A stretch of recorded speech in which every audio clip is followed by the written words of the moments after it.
هفت دی سالگرد کشتار مردم قزوین به دست رژیم شاه.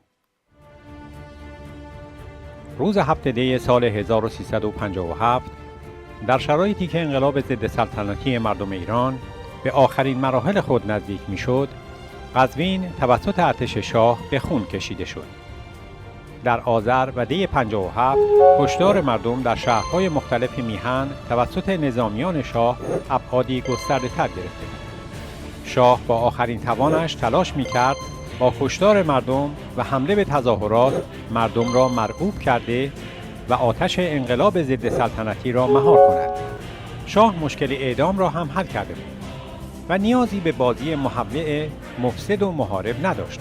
شاه تلاش می‌کرد با کشتار مردم در خیابان برای خودش مشکل درگیر شدن با نهادهای حقوق بشری را هم دور بزند و هزینه سیاسی کشتار را برای خودش کاهش دهد. در آن روز نظامیان شاه به روی مردم بی‌سلاح قزوین آتش گشودند و شماری از هموطنان قزوینی از جمله چند کودک دانش آموز را هم به شهادت رساندند.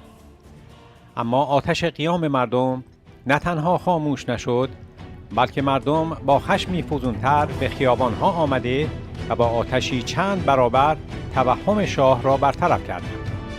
شاه نهایتاً در 26 دی از ایران گریخت و بساط دیکتاتوری سلطنتی توسط مردم جمع شد.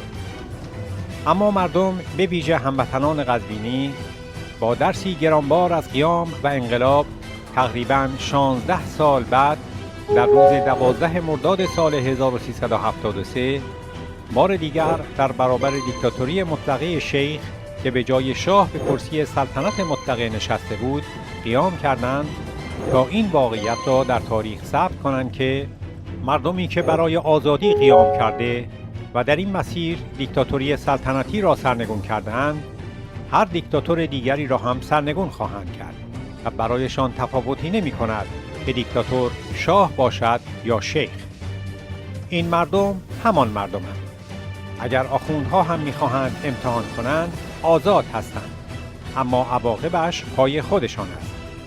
به ویژه که از قدیم گفتند آزموده را آزمودن خطاست. اگر پاسداران باور ندارند می توانند به روزنامه‌های آن روزها نگاه کنند. آرشیوش نزد خودشان است.